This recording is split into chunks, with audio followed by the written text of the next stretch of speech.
think we should do it like an ASMR kind of thing. Like, hi, and welcome to another episode of Roommates Review. I am your roommate, Liam. Is this the beginning, or is this? I don't know. Are you still suggesting that this is? I don't know. It can be whatever we want it to be. Okay. Maybe we're rebranding. Do a little. Okay. All right. Well, here's the thing. Yeah. I mean, I really enjoy ASMR, and I watch it all the time. Uh-huh. In fact, I listen to it almost daily at work. Yeah. So, but what always impresses me is where they'll role play as being in a job and then be super duper knowledgeable about it and not stop talking about it for 45 minutes. Uh-huh. I don't know how that they do that, except I pretend to be knowledgeable about movies. And that What leads kind me of to my movies? main point. That this is... Liam, this is your part of the show. You have to say this is your... Okay. Hello, and welcome to another episode of Roommates Review. I am your roommate, Liam. And I'm your roommate, Evan. Today, We are standing in elegance Before Mr. Man, the King Which shall liberate the fallen of the high my tea. wait, are you saying mighty? What did you say? I said my. So Oh, I thought you said high. no, you said hi. Let's start over. Today, Marks. Oh wait, I messed up. we're going to review Doctor Strange. Yes, Doctor Strange, and Liam, go ahead, tell me. No Tell me. subtitle. Tell me what it was about. Tell me Doctor Strange. Tell me what Doctor Strange stands for in an anagram. In an anagram. Yeah. Stuff. Steven takes... Wait, is there two S's at Strange? Or did you start over? I said stuff. Stuff Steven? Steven takes. No, the stuff is the anagram. Oh, okay. Yeah. I wanted you to do an anagram for Doctor Strange, but I like this. Go ahead. Oh, that's too much. I'm just gonna go with stuff. Okay, So- gotcha. Okay, Steven takes until Fast Friday. and the Furious. Steven takes until Fast and the Furious. Hi, folks. Doctor Strange is coming to Fast 10. You heard it here first. They brought in John Cena for Fast 9, so who else but Doctor Steven Strange for Fast 10? It's the only logical course of action. Well, here's the thing. You would think like, oh, they're being ridiculous. But if you remember in Doctor Strange, he does drive a fast car. And he drives so fast that he dies off of a mountain. Which Correct. is pretty sweet. And there's multiple universes.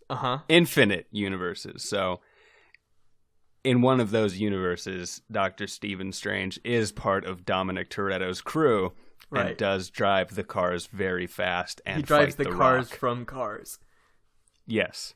Do you think That's also possible. Do you think that there are insides to the cars? I don't know. I don't really remember.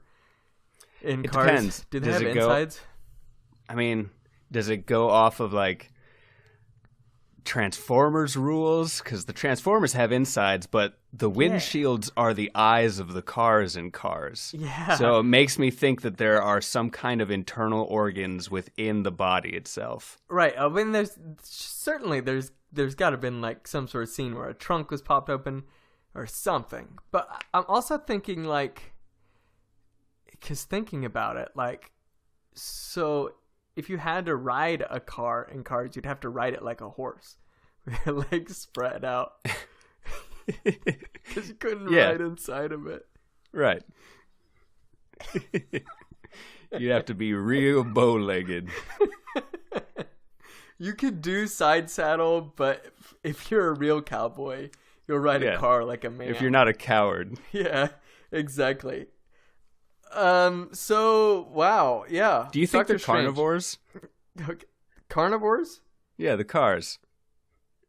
Do you think that's where we got the word either car or carnivore from? Do you think that they're linked? No, not at all, but now I'm thinking it. Do you think carnivore and carnival? Where do you think the link is between those two? Do you think that they used to eat meat at carnivals and now they don't because everyone's vegan? It's 2020.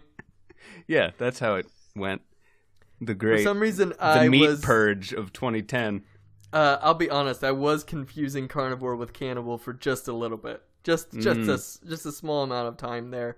Just if you play back, if you use the time stone to go back, Ooh. and but we don't know it's the time stone. As far as we know, it's just the Eye of Agamotto. That's true. It doesn't actually say it's the time stone. But we're all supposed to assume, I'm pretty sure. I don't remember not knowing that. It's been so long since I watched Doctor Strange, though. When did it come out? 100 years ago? At least. I don't know. I don't remember when it came out, but it feels like forever ago, honestly. And yeah, I didn't remember a lot of it. I didn't remember the very beginning fight scene, but it's so good. Pretty much all the fight scenes. I would say overall, it is a good to bleh kind of movie. Okay. As far as if you stripped away everything besides the insane visuals that's happening in it. That's fair. If I have to be objective about it. It's such a simple story. Not that that makes it bad. Yeah. It's just not complex. But there's so much time in the visuals of it, and it's super duper cool. Right, and that's where I found myself while I was watching it. I was thinking, man, these visuals are incredible. This movie's incredible. But if I had to think of it objectively, it's really the visuals were the saving grace. Not to say the rest of the movie was bad. No. It's just the visuals kind of take it's kind of cake. one note. It's kind of one note of he's cartoonishly egotistical. Right. I mean, he's almost, I would say evil. Comically to even. A point. Yeah. To like it's pretty ridiculous, pretty over the top. Right. And then he has a life-changing experience and becomes infinitely good somehow. Like that, and but still really snarky. Yeah, kind of. Don't forget his snark. I remember it being funnier when I was in the theater with a bunch of people laughing. Yeah, I've found that with Marvel movies. Like the first time you watch through it in the theater, it has a little more of that humor. That humor stands out and that charm is like, man, this is funny and fun to watch and action-packed. But when you go back and watch it again, the comedy doesn't land the same. No, it doesn't hit home. Yeah. I think the idea is that we're expected to take things pretty seriously and then we get surprised by it a little bit. Right. But once you already know that, it kind of takes away the surprise factor. Now, I will say Avengers and like the first Iron Man are still pretty funny. Yes. Because I think that, Robert Downey Jr. just kind of nails it in general as far as being funny. Kind of, it's not kind of like irreverently funny. It's not it like the you don't know Beyonce. Yeah, kind of thing is like that was kind of rough. Yeah, just like, and then he's listening to Beyonce. It's like, wow. I get it. Yeah, like yeah. It's like, but it's like, not super funny, but very straightforward story. Mads Mikkelsen is a bad guy, and he's got weird eyes. Yeah, and he's a one-dimensional villain. End the world for some reason. Yeah, he wants to because his teacher was a hypocrite. His teacher's a hypocrite, and he thinks that he's going to live he thinks living forever is a good alternative to dying. He thinks that it would be much better to live forever and to allow everyone to live forever. Right, to live forever in the dark dimension. Yeah, in the infinite darkness, it would be better. I don't think his idea really was... I mean, it's kind of... But it's just such an unreasonable idea. But I think it was supposed to be like... Earth was supposed to be separate, but just drawing on the power of the dark dimension to continue being eternal, like how the Ancient One was. But he... Yeah, I don't Didn't read the fine print.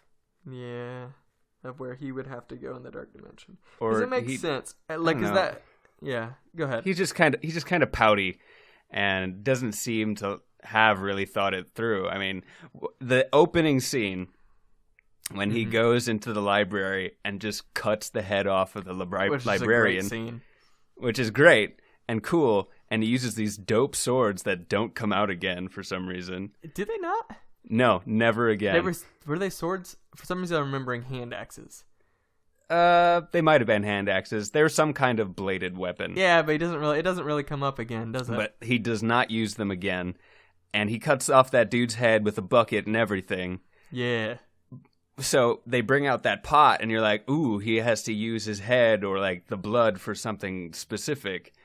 But he just kind of did it for kicks and giggles, so that implies that he went from being a student to like instant 180, I'm going to murder all of my former colleagues and students just right now. I guess, yeah. Because that's what I got out of it, because that was his big betrayal. He showed up, stole the pages from the book, killed the librarian. That's all they talk about. That was the betrayal. So, yeah, and then Ancient One shows up and he leaves. Right, exactly. So, yeah. So in theory, he hadn't done anything before that. So he just snaps, murders this dude, and takes his head for some reason. And convinces the others to follow him. Yeah. Right. Huh. Yeah, there really isn't much more to that except for to set up for Wong as a surprise to Doctor Strange. Not a surprise to us because we saw it. Right. So, yeah, I don't know. Yeah, he's the funny straight man to the egotistical, irreverent, funny kind of a straight man too. Yeah, I don't know. It's interesting. I do want to talk about some things. I really like the Benedict Cumberbatch we get with the overgrown beard and like longer hair.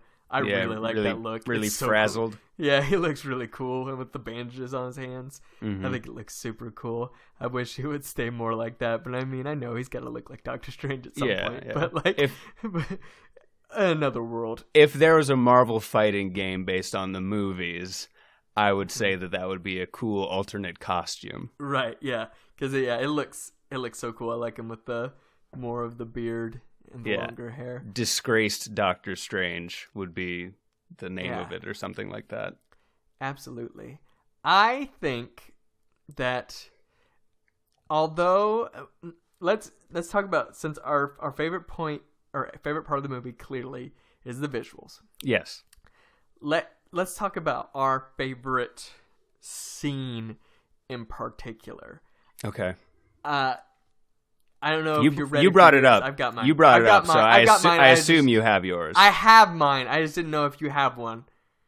I'm pretty sure what mine is, but please, after you. Okay. So mine is when he gets his eye unlocked to see, and he goes flying through over the earth and all the different colors and all the different crazy things that are introduced in a way, and like showing the cosmos and everything around the different dimensions.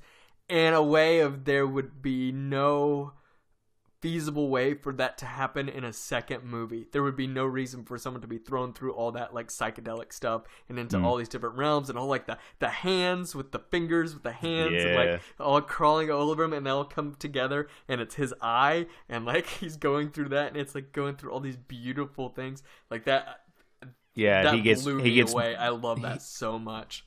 He gets broken apart to like a subatomic level. Right. And, you see the universe pulsing like it's a like a huge subwoofer. Yes. It's incredible. That's my most visually pleasing part of the whole film too. And I think what's so great about that scene, we take it for granted now because we've had stuff like Guardians of the Galaxy and Thor Ragnarok and all the movies that came after Doctor Strange. I think Doctor Strange came out after Guardians. Did it? Yeah. Well, we're going to pretend it didn't for my point that I'm trying to make. Gotcha. All right. Guardians of the Galaxy totally came out after Doctor Strange. Hold on a second. Okay. Hold on. Okay. Do I have to pretend like Guardians of the Galaxy hasn't come out at all yet? Yeah, sure. Yeah, okay. we can roleplay that. Yeah, okay. Cool. Gotcha. All right, and go. Okay. So what's incredible about that scene is up until that point, everything has been so grounded. I mean, they've got that little bit of Asgard magic kind of stuff, which isn't really explored, and it's kind of more scientific. Mm-hmm. And the visuals are really well grounded in reality. But once that scene happens, once the Sorcerer Supreme, the Ancient One, smacks him in the head and pushes his eye open, the world explodes into color and different possibilities and universes and multi-dimensions that up until this point had not been introduced into the Marvel Cinematic Universe. Oh, that's so crazy, yeah. Yeah, it's wild. It's mind-shattering and cinematic shattering in multiple ways.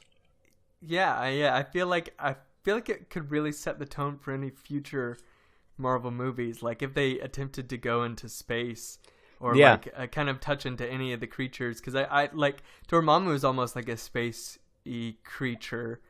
I think it'd be really interesting if they had like he's like a destroyer of worlds. So if they had like a destroyer of worlds character, kind of, I think that would be I don't know. It sounds like it might be a little played out, though. You think so? I don't know if it would really work. You'd have to have a pretty interesting cast of characters to have that. Okay. Well, yeah. As far as I know, though, like Thor Ragnarok, of course, that exists and it's after, and we all know that exists as a movie. Yes. But I don't know. I'd like to see space explored just a little bit more. All right. I mean, agree to disagree, but yeah, it probably sucks. We'll probably add like a talking raccoon in there or something. That Marvel wouldn't go that far. Objectively a bad idea. Yeah, come on. Now we're just getting and he'd dribbled. be played by Brendan Fraser. I wish that was true. I'm positive we've casted him already, though. Oh, yeah, definitely. Like, probably multiple times. Oh, that reminds me. Why does Mads Mikkelsen look like The Rock in this movie? He does? Yes. I didn't catch that. You didn't catch that? He looks like a smaller The Rock. He looks Really? like if The Rock took anti-steroids. His face structure looks so much like him in this movie. To me, I was just like, why is... I didn't want to mention it while we were watching it. Right. But yeah, he's just like... I was ready for The Rock to burst out, like just for one scene. You were ready for Mads Mikkelsen to give the people's eyebrow? Yeah, I was ready for that. Mads Mikkelsen in general doesn't look like The Rock, but in this movie, for some reason, he looks like The Rock. It must be all the Rock Man Johnson. The Rock Man Johnson, the Juggernaut Johnson. The Juggernaut King of Asgard, The Rock Johnson. The Rock. Yeah, so I don't know why. I don't know why they cast The Rock, but I think they should cast The Rock in a Marvel movie. Who do you think The Rock would be the best as?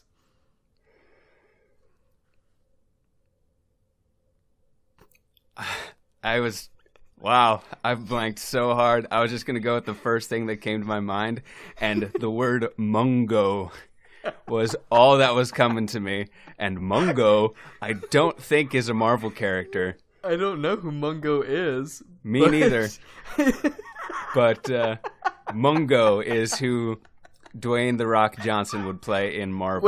Wait, hold on. I'm actually looking up on my phone right now. Mungo 2020. Oh. Guess who's the lead role? Is it Dwayne The Rock Johnson? Nope.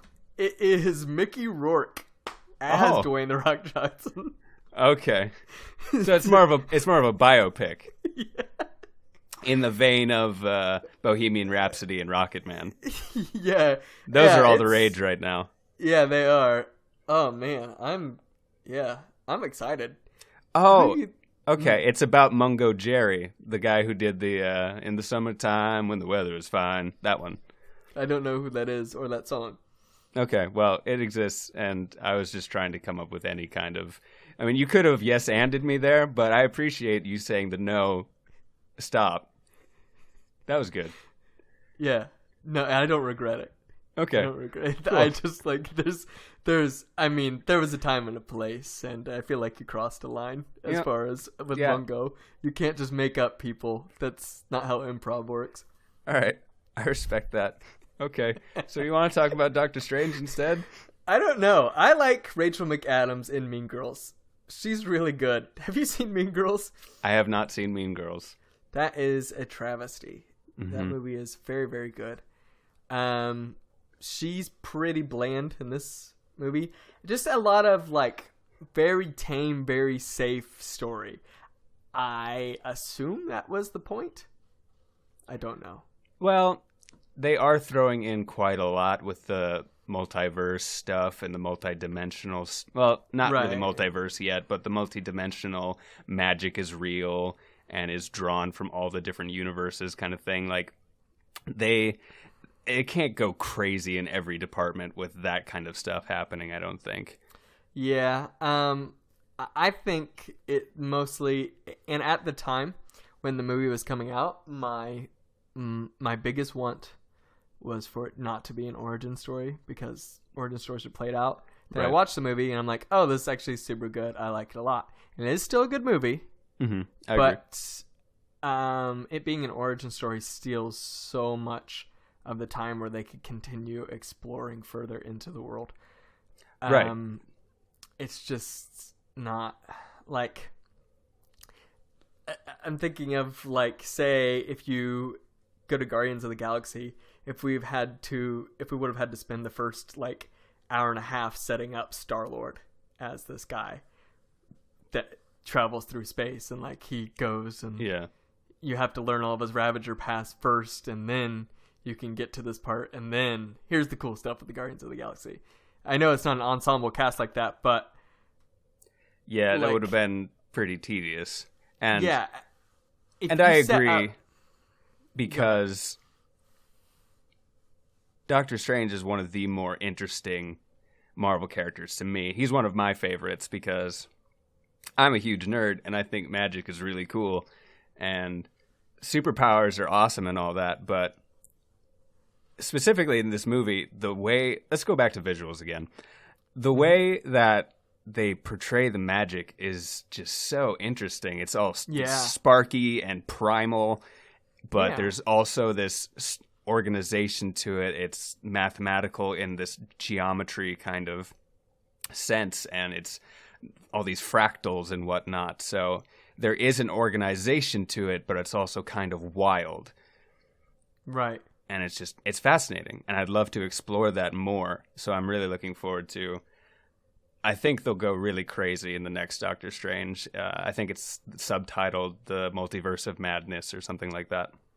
I don't know when it's supposed to come out. I couldn't say. Not this year, I don't think.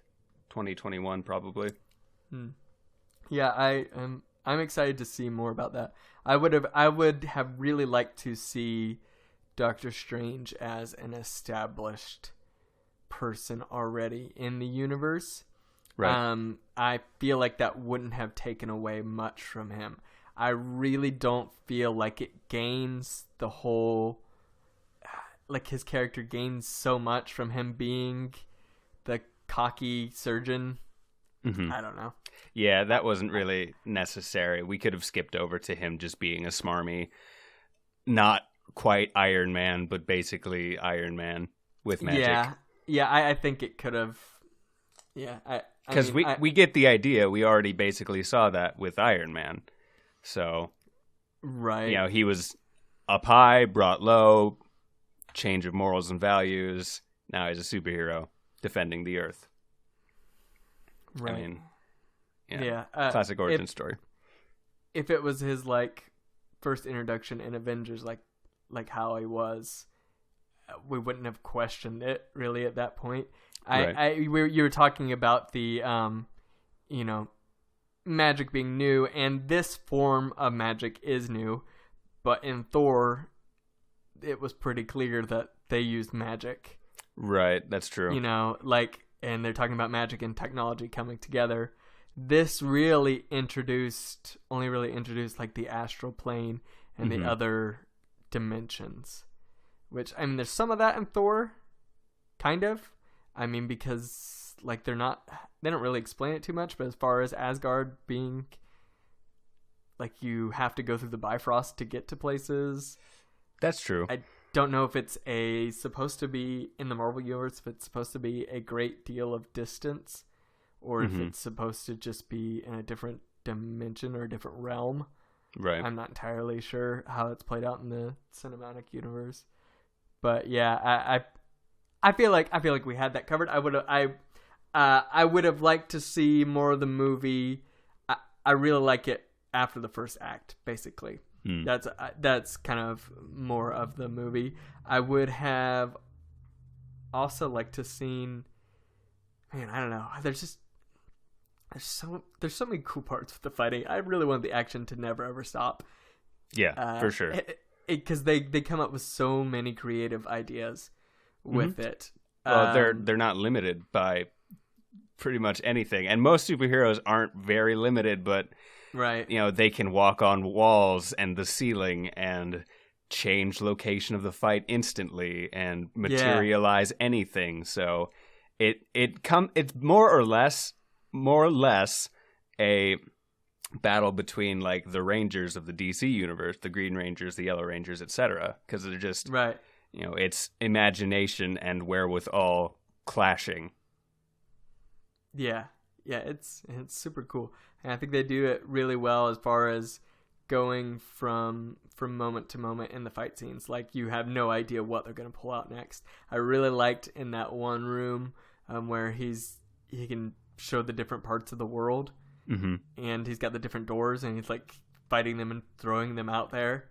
Right, like it's super super duper cool. Almost every idea they have in it as far as the fight scenes go is really cool. It's just kind of supported by a bland story on rails, and then just hyped up all the rest of this going on. I would say that basically just makes me not feel anything for the story, but there's not a lot of emotional reaction. That's fair. Yeah, I even when he gets his like the power to actually do it, when he comes back and he does the ring, he has a sling and he creates a portal to come back. It's like there was no real tension there, right? So, like, but that's not that's a bad thing. This is a bad example, but as far as like the first couple of Transformers movies of where they're like super duper fun, I wouldn't say they're good movies. They're way worse than Doctor Strange for sure as far as movies go. But like interesting comparison. I wasn't expecting it to go this way. Well, here's my thought. Okay. My thought is in Transformers, what I want to see is big robots fighting each other. And I get a lot of that in Transformers. So I get a lot of joy from that movie, right? In Doctor Strange, I want to see magicians fighting like crazy and messing up the whole world and doing whatever crazy nonsense stuff. And I get that out of Doctor Strange.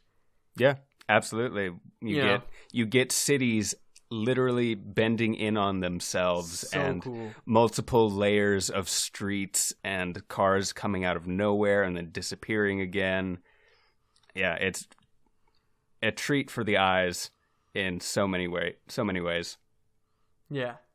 I think if they wanted to try to do emotional impact, they should have spent more time with like the ancient one, like because her scenes, like, I mean, she's gone, right? It's like, not that big of a deal. Yeah, and that's, I know you weren't implying this, but that's in no way Tilda Swinton's fault. Tilda Swinton is a phenomenal actress, and I think she did a great job as the Eternal one. No, not the Eternal one. She wouldn't be dead. the ancient one, but Yeah. she was kind of written as just an ancillary kind of guru, but not really that much of an emotional attachment with Steven even. Like, no, we're supposed to feel like he feels bad about her passing, but it didn't really build much of a rapport. It didn't feel like. Yeah. It's spending so much time setting him up as a character and getting him as a skilled magician or skilled sorcerer. Mm-hmm. So it doesn't spend much time on any of the relationships. There's pretty much no relationship bonding. There's a little bit between Baron Mordo and him, just for a little bit. Right. But otherwise, and like him and Stephen Strange and Rachel McAdams, like little bit of relationship building, but otherwise it doesn't focus on that much. So otherwise he's kind of an island. I agree. Yeah, and so it doesn't leave much of an emotional impact. Right. And so it kind of makes it wasting your time for those scenes when they're trying to pull that from you. Right. So going back to that, actually, you said Baron Mordo. He's not referred to as a baron at any point in the film, I don't think. But that brings up the question: how much do you know about Baron Mordo? As a character? As a character, not necessarily in this film, but as a character in general. I have no idea, really. I'm under the impression that he's more or less, barring Dormammu and the other super beings, he's Doctor Strange's nemesis. Okay. Is my understanding from the very light reading in the comics that I've done. Okay. Yeah, I haven't. That seems familiar, but I don't remember that specifically. Yeah, so I'll be interested to see how they justify that, if they even go down that route, if we see Mordo show up again at all, because I wouldn't be surprised if they just kind of axed that idea, because he just says, I'm not into this anymore, see ya. Yeah. There isn't even the implication that he's going to go bad. Yeah. Yeah, I don't know. I don't know what they'll set up in the second one at all, as far as that goes. I really don't know what they have to build off of, because Doctor Strange has spent more time in 2 other movies that weren't his. Yeah. Than he has. I mean, total. Because he's barely in Endgame, but... Right. I mean, that... You get so much from him in Infinity War. Yeah, which... As far as a character. Again, as far as visuals go, my favorite part visually in Infinity War was the fight between him and Thanos. Oh, yes. Like him just destroying meteors with his hands, that was Thanos, and just raining it down on the earth, and him picking the time stone from the stars and stuff like that. It's just so cool. Yeah, it's pretty sweet. I love it. It's he's such a cool character to have around and to mess with all that visual stuff and bending of reality and all that. I want to say my second favorite scene visually, which I don't know how they did this, but the scene where everything's going backwards before he fights Dormammu. Yeah. That is so cool. Just like everything happening in reverse, and you get to see what all that's going as he's just manipulating the time, but then some of them are set free from it. Mm-hmm. That's super cool. I love that a lot. I love that and the time stopping stuff that happens. Yeah, the way they kind of like glitch as they're trying to snap out of the time dilation stuff. Yeah. Gorgeous. Oh, man, I like that a lot. And then just not just that the amazing part of the feat of making it look like that, but also the purple of the Dormammu going over the city looks super duper cool. Mm-hmm. And just like as it was spreading as well, and it left its own unique kind of color to it. Yeah, I mean, from a cinematography standpoint, like just the simple shot of that guy flipping the noodles and whatnot in the walk, and like how many just super crazy nice cameras set up in so many spots around him you would have had to have to get that crystal clear of a picture. And to be able to rotate around him like that, it's like, wow, this looks really good. It's so good. Yeah, it's amazing. As far as cinematography wise, incredible. I would say it's like rivaled by Thor Ragnarok. Yeah. But I think it's the best from that I can remember. In my memory, I would say it has the best as far as the visuals on it. And there are a lot of really good Marvel movies with incredible visuals, but like, man, I agree. The not just the the execution and like being impressed by it, but the how much it varies from part to part. I mean, because those are three completely separate ideas in the movies are the whole psychedelic trip, the city folding in on itself and that geometry of the Mirrorverse, and then the time things going backwards are like three completely separate kinds of visual. Yeah, and things. they visit and those boring. And they visit each of those things a couple of times, but each one is its own unique thing. And each time, they might add a different layer to it, and it feels fresh and it's appealing and engrossing each and every time. Yeah, it doesn't get boring. You could just watch it forever. It's so good. Love the fight in the mirror universe where they're chasing through New York and everything is just like spinning around in the air. It's just it's so good. Yeah, and then the Ancient One shows up and makes an actual battle arena with floating walls, and it's the Wall Street sign and everything, and like, all right, let's dance. This is a fight, and it's happening here and now. Yeah, it's really good. And I would argue that the CGI is very, very good too. There's only one point that really stuck out to me is like, just one point that stuck out that's kind of like, that doesn't look very good, and it's when Mordo is using the boots to hop around Stephen Strange and punch him in the head. Yeah. And that's just being nitpicky, because there's so much that happens visually that's so wild and crazy, but it all just looks really good. Yeah, I think it's really, really easy for us to pick up on like people and clothes moving around. For sure. Because our brains know what things are supposed to look like. So we're like, oh, that's a little off. But we don't know what a building folding in on itself is supposed to look like. So, like... we just like look at that. It's just like, oh yeah, that's probably what that would look like. Yeah, that's what, downtown New York would look like if it turned into fractals. Yeah, absolutely. That tracks. Yeah. So I think that has part of it. Part to do with it as well. Yeah. So, okay, so okay, go no, ahead. please. Go ahead. After you. No. Okay. I was gonna go into the well. our segments, our two most important ending segments. But if you had more pressing stuff to discuss on the film, how many Hulk Hogan leg drops do you think that Mads Mikkelsen could take before he would tap out? Huh. Okay.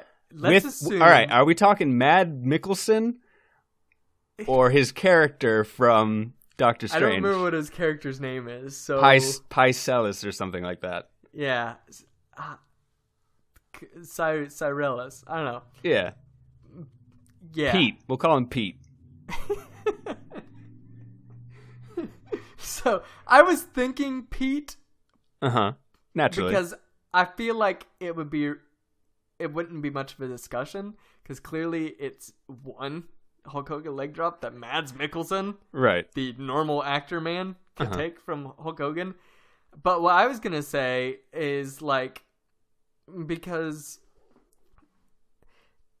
we have to set the boundary first of, is Hulk Hogan, is he in his Hulkamania state where he's gone crazy? That's really important. Should we do two separate calculations? Yes. Okay. So we have to have the calculation of, is Pete just standing there and taking it Is he just taking a kick, a leg drop? Or is he using his magic to defend himself? So I think it should be... Wait.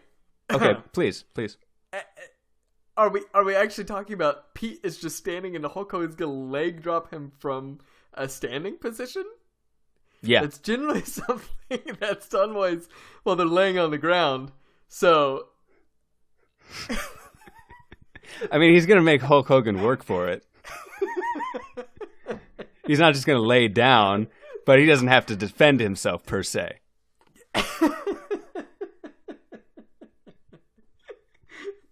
Okay, so Pete's trying to use portals. Okay, just portals. He's not going to conjure a weapon or anything. I think he would... I just feel like it would all be useless. Well, no. At first, he would start fighting him. Right. I think Pete wins until Hulk goes into Hulkamania. I agree. Because... Not just because. I mean, clearly, once he's in Hulkamania, he's unstoppable. He's an unstoppable force. He's impenetrable. Yes. You can't hurt him. But also, he has... I presume this is in a ring. Oh, yeah. Yeah, a wrestling ring. I mean... Yeah. So, Hulk Hogan has the home field advantage. And he's gonna have a hard time getting at Pete at first because of the sling ring and all the portals he's thrown out. Sure, yeah. But Pete doesn't understand how the ropes work. And once Hulk figures that out, he's going to be flopping and flipping and bouncing all over the place. He's not going to be able to keep track of him. And Pete's just going to get dropped again and again and again. Yeah. I really feel like the only thing harder to get out of than the mirror universe, realm, or whatever it's called. Yeah. The mirror dimension. Uh-huh. Is the ring when Hulkamania wants blood. You know what I'm saying? Absolutely. Because that's... Oh my gosh. Could you even imagine trying to escape at that point? You couldn't. I try not to imagine that, actually. Every night I go to bed imagining anything else. Mm-hmm. But it always fails.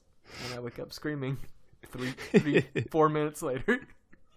Right. The specter of Hulk Hogan doing a leg drop on you. It's what you wake up to every night. That's why I try to sleep standing up, because as soon as I lay down, as soon as I get horizontal, that's, oh man, I just know Hulkamania is gonna drop. At this point, I'm sure you've just accepted that is your fate and your intended way to die. So once it's troubled your brain and conscience for too long, you will seek out Hulk Hogan and have him leg drop you to death. Hulk Hogan, I've come to bargain. And you will keep coming until he kills you, till he assents to kill you. Let's talk about that solution. Okay. What about it? Bringing time to Dormammu. Okay.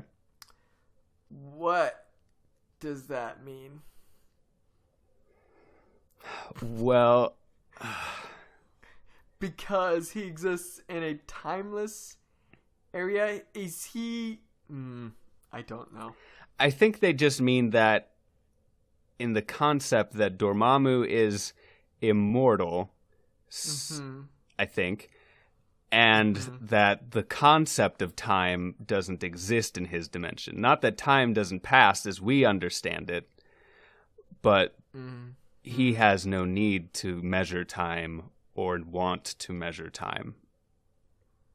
Okay. And so, as Mads Mikkelsen puts it, as Pete puts it,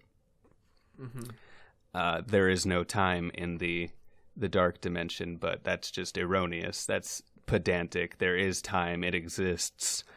He's just speaking from Dormammu's perspective. Ancient One also said that Dormammu was born before time, existed before time. So I don't know what that means. Right. I think that was just her being vague dramatic and mysterious. Yeah. Dramatic. I think she was just pulling Doctor Strange's leg. Yeah. I think it was a funny prank that she was doing. It was a good bit. Yeah, she was like, and she goes, "Oh yeah, that's right." Because afterwards she goes, Yeah, like she was planning on the whole thing with her drawing power from the dark dimension was also a bit. Allegedly. Yeah, allegedly, exactly. And she was gonna spring the bit on Mordo, Baron Mordo, Yeah. but then she died, so she didn't get to reveal the prestige. She didn't get to say, "Ha, gotcha." Oh, got him. So Yeah. Baron Mordo abandoning the faith. Mm-hmm. It was just a misunderstanding. Yeah, it really was. Like she was just doing a goof. Like it was just your standard run of the mill, gaff or Right. whatever you would call Yeah. it. Wouldn't it be funny if I was serving an omniscient dark being? Yeah, that is funny. Mm-hmm. That is funny though when you think about it, because she's like super good. She's like, oh, Yeah. what if I was just like, oh man, that is funny. Gets me every time. Infinite darkness. I pull power from it and stay alive forever from it. Huh. Until I get dropped like 30 stories. That's my one weakness. Yeah, she gets stabbed in the side once, and she decides that she can't use magic to save herself. Whereas Doctor Strange gets stabbed in the heart, and then he forgets he got stabbed. Yeah, he does. He does forget. Like, he doesn't even... Once he's out of the hospital, he doesn't even pretend he was stabbed anymore. That's true. It just kind of forgets about it. It never kind of brings back his dexterity, huh?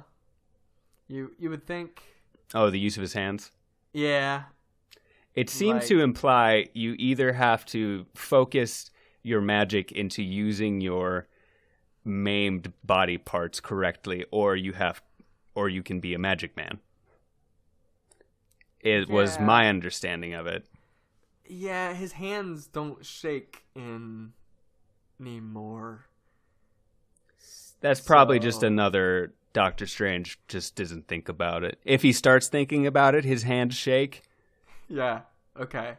All right, that makes sense. Yeah. Yeah, he just it was just like, wait a second, kind of like cartoon logic when you're going off a cliff. Yeah. Until exactly. you realize.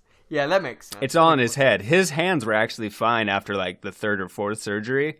Oh yeah, but, like the whole car wreck is all in his head. Yeah, he was so focused on it for so long that it was just part of his identity. So now that he's a wizard, whenever he's not thinking about it, his hands are fine. But once he thinks about it again, they start shaking. Yeah, or he's like completely addicted to meth. Which is also a distinct possibility. Until the end. And he's just kind of shaking all the time because of that, Right. Yeah, it's a really good, like, overcoming obstacles story. Yeah, but seriously, though, as far as the, like, he doesn't use his hands again, which, so, I don't get it. I don't know. I don't get it. I don't think he needed to be super arrogant and figure out how to do stuff and lose the use of his hands. Right. I don't know. It's just weird. So, what do you think? What do you think the message of this movie was? What is the message of this movie? If you're good at something, you were born that way. Okay, elaborate. So, Doctor Strange, excellent surgeon, right? Yep. Photographic memory. That's just kind of how he is. Okay. Yeah, he was born a great surgeon. Well, he was just like, he's able to be better than any other sorcerer because he's just like obsessed about being good. Like, I don't know. Okay. You know what I'm saying? Though, it's not like, I feel like he doesn't really earn it because it's like, yeah, he does study hard and he puts the time in, but not that much time. See, I think there's an assumed time lapse. I think there's an implication that he spent years and years in Karmartash. Really? You think so? I think so. Because, I mean, he goes fast. How many years? I'm going to say like 3. That's not very many. That's not very many, but it's still more than like an initial watch with you'd think like, oh, he was here for a few months. Yeah. I'd say he was there for at least a good 3 to 5 years. Yeah, maybe, but even if he was, though, like, I don't know. He's Sorcerer Supreme. He's got the gift. Already. But, like, no, because he's pretty terrible at everything when he's getting the cape. Right. Still. So he's still pretty new at that. And then he does the whole astral plane thing. Maybe he has performance anxiety. Then he kills a guy. Just straight up kills a guy's soul. Yeah, he just murks his essence. And he's like, I was a doctor. I took an oath for the first time out of nowhere. Yeah, he is really passionate about what he... about his former profession all of a sudden. Yeah, he was. That really troubled him for like 10 seconds. But he got over it. He did get over it. He sent Pete and all of his lackeys to infinite death. Yeah, to eternal damnation, more or less. I guess you should have read the fine print. Da, da, da, da, da. Yeah, cool, dude. It does not cover evil wizards in the Hippocratic Oath. Apparently. They really should implement that. They should make I want to say incision, but that's not the word. Amendment. Amendment to it to be able to add in. Just like, oh yeah, but if there's evil wizards, like, oh, you send them straight to, I mean, essentially what is hell? Yeah, you Shadrach them and you send them straight to the devil. That's his problem now. Him and Pete could wrestle in the ring. Always fearing Hulk Hogan for all of eternity. Because it's only a matter of time until Hulk Hogan dies too, yeah. Supposedly. And we all know he's going to go to heaven, but he might have a vendetta against Pete, and he'll willfully send himself to hell to fight Pete over and over again, to be his tormentor in the dark pits. I'm thinking about Pete being in the ring, fighting some random other wizard that's been sent here. Mm-hmm. Let's think of like another wizard from fiction. An evil one. There's like Voldemort. Uh-huh. Are there any other evil ones? What was the witch from like Arthurian legend? Wicked Witch of the West? Yeah, the Wicked Witch of the West. Let's go with that. So Pete and Wicked Witch of the West are wrestling in a ring. Yep. And like they're struggling. They hate it. They hate it because this is hell. Yes, and they're fighting in a ring forever. But then, like, they're starting to manage it, and that's when you start to hear the "I am a real American," and just like boom, yeah, as he's running out. I mean, ready for a full leg drop. Okay, so at that point, though, do you think that Pete and the Wicked Witch of the West try to team up against Hulk Hogan? Oh, they try. Okay, they try. Okay, and obviously. Hulk doesn't need backup, but right. He wants to give them the illusion of a fair fight, so who would he bring into the ring with him? He does? He wants to give them the illusion of a fair fight? Just to destroy their hopes even more. It's like, okay. He gets their hopes up, and they think, oh man, okay. That doesn't make sense, because 2v2 is not as good as 2v1, so never mind. Here's the thing. Okay. What I'm thinking of. Think of this. Consider this. Mm-hmm. What is the Wicked Witch of the West weak to? Water. Houses. Wait, that's the East. That's the East. What is Hulk Hogan's body constantly sweating, emitting through his pores? He is just slick with sweat. So you think just by touching her, he will burn her flesh forever and melt away? Yeah, forever. And she will reform and melt again and again. Yeah, over and over again. Wow, that is the perfect hell for the Wicked Witch of the West. You're right. Yeah, it really is. And Pete has to watch in horror. Yeah, every time. knowing that he's next. He never actually gets leg dropped. It's the anticipation that will haunt him for all of eternity.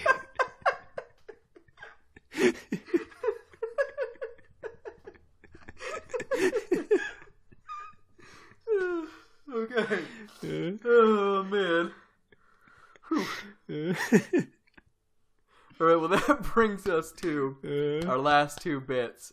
I'm glad we took that little sidetrack. Yeah, that's important. I had something that I wanted to say about, like, what... Okay, I'm ready. No, I don't care anymore. Okay. I was going to say what I thought the movie was about, but that was better, so it doesn't matter. Okay. So, Evan, do you think that Doctor Strange is racist? Okay, so let's get this out of the way right now. Okay. I enjoy all races of all people. Mm-hmm. Okay, so what do you think about the movie? Do you think it was racist? I mean, a large portion of it takes place in Kazakhstan. So yeah, Nepal. I think it's Nepal. Yeah, those are close. So, what does that mean for it? Let's think. Let's actually go over the main cast. Okay. So there's Benedict Cumberbatch. Yes.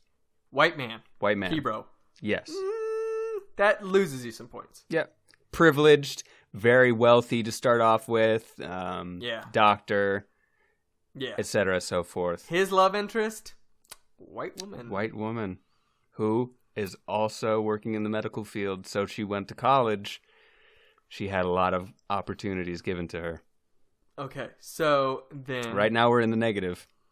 Tilda Swinton. White woman. Another white woman. Mordo. Though Tilda Swinton is kind of androgynous in this film. As far as race?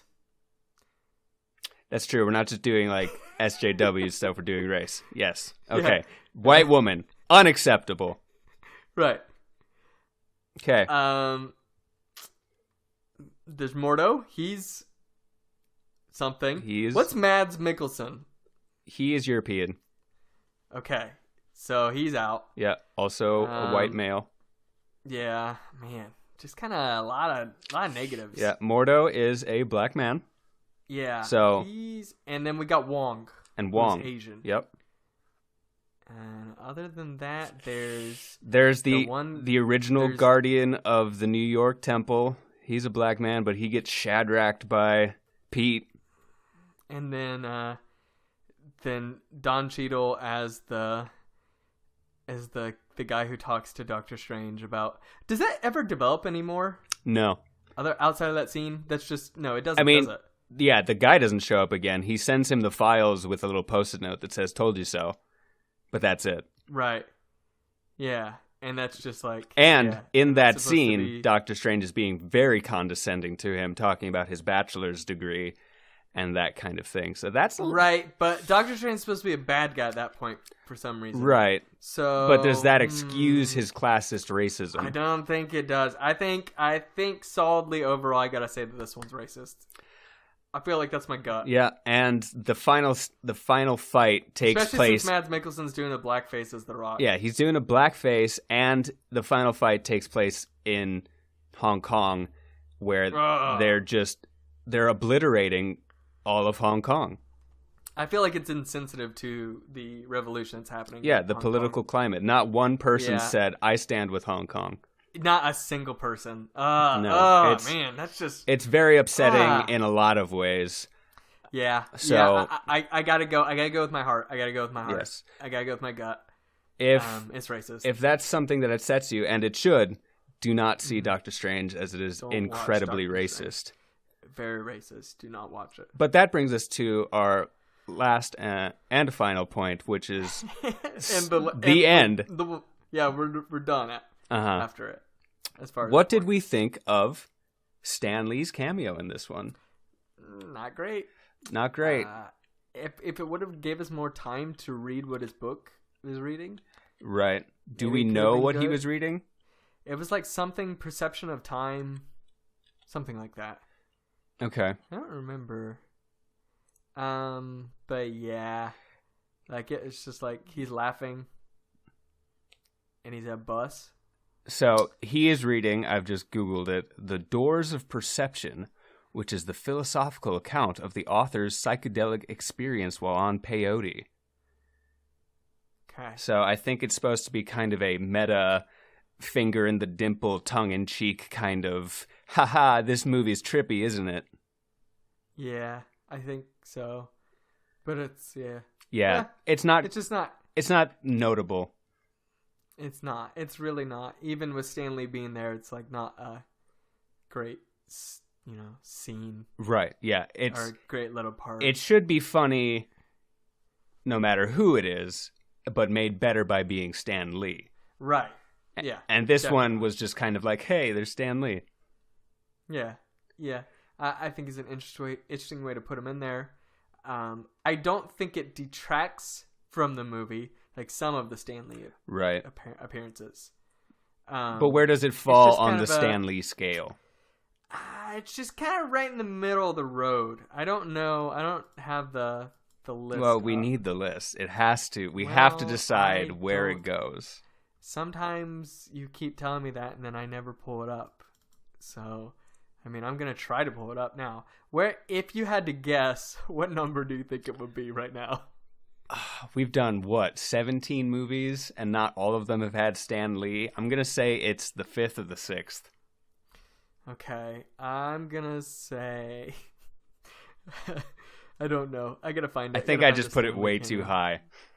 Yeah, way too high probably. Okay, so my Stan Lee cameo list, my ranking, only goes to 9 movies, so we're a little behind. Okay, that's not too bad. I didn't put it too high then. Yeah, right. With the movies that we do have on there. Right. It wasn't too high. Yeah.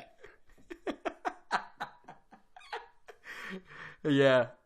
Because we did talk about this, and we talk about this often, is that if we really want to go through this, we have to talk about every single Stan Lee cameo beforehand and then rank it individually.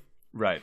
Between the others. Absolutely. So it's a bit that will just keep going on forever. Getting longer and longer and longer. Unless we just kind of cut it off. But we always bring it up because it's always a good bit. I think it was not great, not good. Yeah, it's just kind of like this story. Yeah, it's kind of meh, just there. Not bad. I mean, yeah, just kind of kind of like the story. Just like it's there, it works. Yep. It doesn't need much else around it. Yep, I agree. Yeah. Okay. Do we have any other final thoughts? Who's one actor that you would want to see in this film? And who would they play? Okay, well, my first...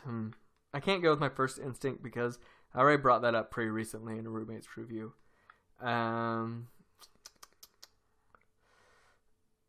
I'd want Julia Roberts to play the Ancient One. Interesting. I like that idea. Would she... Do you think that Julia Roberts would play it bald? Yes. Oh, without a doubt. You think she would? Oh, her personally? Yeah. Okay.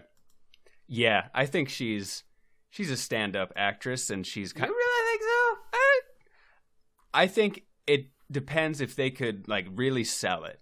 Is this movie worth going bald for? Because she takes her art seriously. Yeah. So if she can get behind... Name a Julia Roberts movie where she doesn't take her acting seriously. Exactly. I mean, have you seen Princess Diaries? Yeah. Yeah, exactly. She would go bald for that. Yes. Absolutely. Uh-huh. Okay, that bit didn't go anywhere, so... What do you want no, I had a thought, though. No. What was my thought before that? The actor I wanted to see, right? Yes. Okay. Okay, actor that I want to see in the movie. I don't remember who it was. Dang it. It won't come back to me either. I was hoping if I kept talking that eventually it would come back to me. You brought up the guy from SNL. Oh, I do remember. What? You brought up the guy from SNL during Tim Meadows? Yeah. Yeah, because that guy Mordo looks like Tim Meadows to me because I'm a little racist. Because you're a little racist, no. yeah. I just got to watch that movie. I'm not racist. I watched the movie and it's filling my head. It's filling my head with stuff. Like, whatever. Okay, but... I'm almost there. I'm going to interrupt you because you're taking too long. I'm almost there. I just want to say it. All right, but hear me out. Okay. What if, and I brought this up during the film, what if Kenan Thompson replaced Mordo? Baron Mordo. I mean, come on. Played it as 100% goofy character. Why did you send me a GIF? I know what Kenan Thompson looks like. But just like to help you visualize it. Like he'd be acting like that as Baron Mordo. That would be his reaction to finding out that Tilda Swinton was drawing off of Dormammu.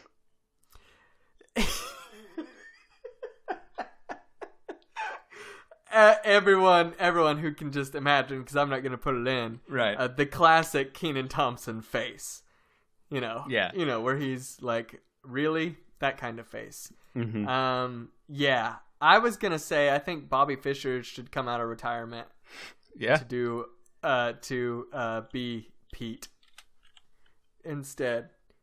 Yeah, look him up. Go ahead, look him up. I hear you typing. I don't know what you're talking about. Go ahead, look at Bobby Fischer. Not out of retirement from acting, out of retirement from chess. I was about to say, this guy's not an actor. He's one of the greatest chess players of all time who suddenly went missing and stopped playing chess altogether. I think he should come back. Okay, but if that happened, the movie would have gone way differently. Because this guy's a chess master. This guy is a chess master, but that doesn't mean his character's a chess master. He'd still be acting. I don't think he would. I think he would start acting, and then he'd read the script and be like, this is absurd. I wouldn't do this. This is a terrible plan. And he would keep doing all these revisions and rewrites until it wasn't the same movie, and he was the main character and won in the end. Right. Who would win in chess, Dormammu or Bobby Fischer? I mean, maybe that's where Bobby Fischer went. To play an endless game of chess? Yeah, that's what I'm saying. He's still out there. Oh my gosh. He saved all our lives. Yeah, that's the only reason any of us are alive right now, is Bobby Fischer is selflessly facing off against Dormammu in the dark dimension. For all eternity. Like, they should have reached a stalemate by now, but... like, they keep moving the pieces around. Oh my gosh. Dormammu's like super good at chess, probably. So. Presumably. I mean. And, well, here's the thing though. He's good. But as all of us chess aficionados know, white is always in a better position than black. And can you imagine Dormammu going for white? Oh, no, not at all. In a situation? No. The king of darkness, as he's called in the movie, not just something I made up off the cuff right now. The Lord of Darkness, Dracul. You're right. Yeah. Yeah. Oh, yeah. He's going black pieces for sure. Absolutely. Such a rookie move. But he sees it as a power move. He thinks. He thinks like, this isn't the best tactically, but I'm going to show my prowess by doing it anyway. Yeah. Wow. Okay, who do you think would win in chess? That devil Dabura from Dragon Ball Z, or Leonardo from Teenage Mutant Ninja Turtles? Now, is it a friendly park game or is it tournament rules? I think it'd be a tournament rules. I can't imagine them getting together to do it friendly. If it's tournament rules, I've got it on, well, no, I'm thinking of Donnie. Donnie's the smart one. Leo's just a leader. Donnie's a smart one. Leader, he's just, Yeah. Think about it. That's. I mean, Donatello's a smart guy. Right. Oh, yeah, for sure. Yeah, so, I think it wouldn't even be worth talking about if it was Donatello. He would obviously be Deborah. It would. We don't even know if Deborah can play chess. Right. But if he did play chess, I bet he'd do it real good. Yeah, that's the thing, though. He's like, I don't know, he's in the Boo Saga, and I don't really remember much about him, but he looks pretty cool. Yeah, and I never watched the Boo Saga, and we've talked about that, but Yeah. He'd probably do a great job. Do you know who Deborah is? No, but I didn't want to look it up because you just blasted me so hard last time I started typing. Well, that's what I'm just going to keep doing. Pulling out people that not anyone knows. Not just... I'm not just alienating the audience. I'm also alienating you. It's really good. It's a good time. Uh-huh. Yeah, it's... Okay, I see. The big devil-looking dude. With the Majin tattoo on his forehead. Yeah. I don't know what his character's like. But just looking at him, Right. and whether or not he could... I think Leo would win, because Leo's used to fighting weird-looking dudes like this. Yeah. Yes. Okay. All right. Who would win in an arms race? Like a nuclear arms race? Yeah. Russia from 1980 or America from 1980? There is a correct answer.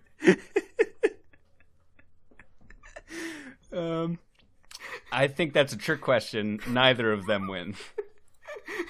Ah, dang, you got it. Yeah. Hate to break it to you. Okay. So what do we rate this movie? Where does this movie fall? Is it good? It's good. Yeah. It's very good. Overall, I think it's very good. It's good, and not just that, it has a lot of rewatch value. Absolutely. That is another part of it of like, would I want to watch it again? And I feel like that is a pretty much most of the metric we use for these movies, because they are, they're pop culture, pop movies. We're not looking for emotional depth a lot of the time, just for like, what's fun to watch. Yeah. Good to enjoy. Mm-hmm. Good to consume. On one end of the spectrum, we have Blade, which is terrible and feels like an eternity. And it just goes on and on and on. And you fear it's never going to end. And you're wondering if Hulk Hogan's about to come through the wall and leg drop you. You're because hoping. You think you're in hell. And on the other end of the spectrum is the Avengers or Civil War. And there you're thinking, man, this is great. And I hope Hulk Hogan shows up to ask me to be his duo when he goes and leg drops the Wicked Witch of the West. So we have to decide on that scale where Doctor Strange falls. On that scale, and if we could somehow quantify it by numbers, yes, you have to figure out where it goes. Yes. So we normally draw on a piece of paper and reveal it to each other, because we're normally sitting next to each other. Correct. Currently, we are sitting in separate rooms. Yes. So here's what we do. I think we type it in the chat and we hit enter at the same time. Okay. Whenever we're ready. Okay. Because we're doing a Discord chat. This is sponsored by Discord. It's a little late in the podcast to say it, but yeah. Go to discord.net.com. Put in promo code Hulk Hogan leg drops Wicked Witch of the West while Pete watches. And then in parentheses, it's like Pete is that character that Mads Mikkelsen plays in Doctor Strange. That one European guy. Yeah, right, yeah. And you think, oh, The Rock? No. Yeah. Not The Rock.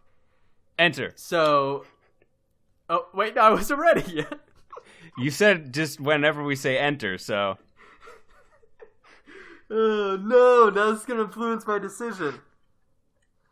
I can't think about I'm it. pulling in a new fun metric to this, is the surprise metric. Okay, well, now I gotta look. I gotta think. What was this movie about? Give me just a sum up real fast. Doctor, break hand, use hand for magic now, save world.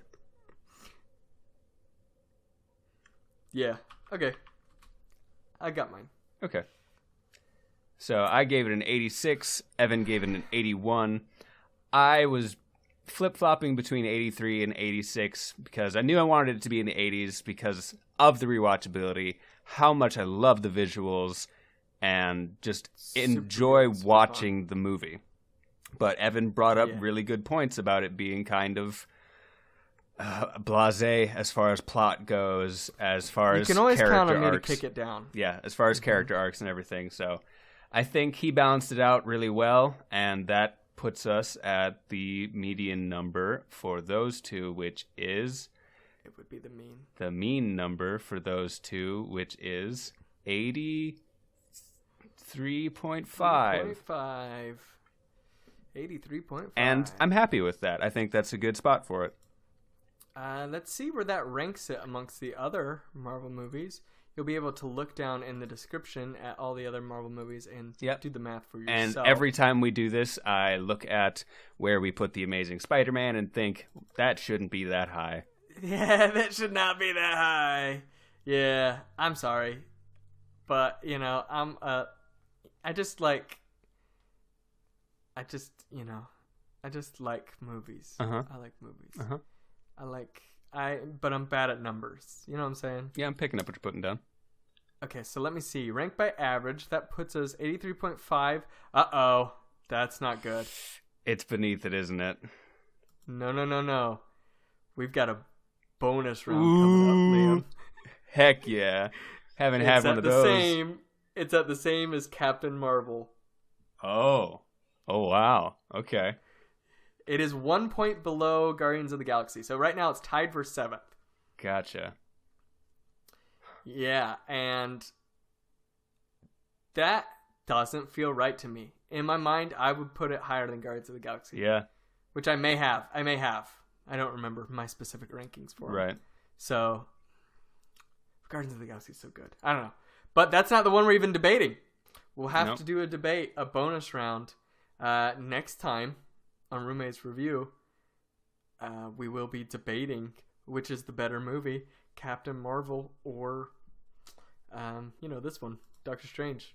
You know what it is. I don't need to say it. You guys know.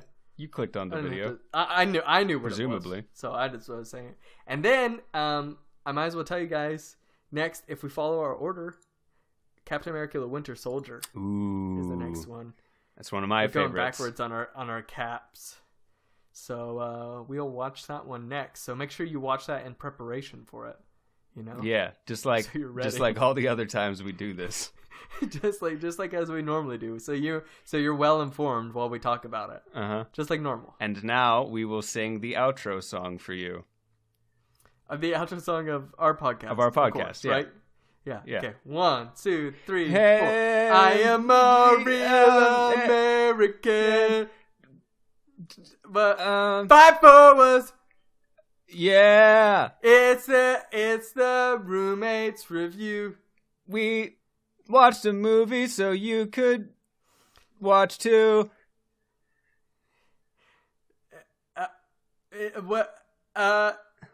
This is why we did it as a fugue.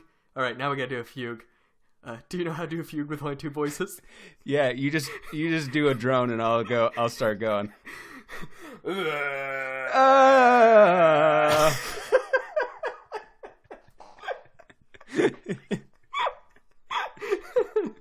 Okay.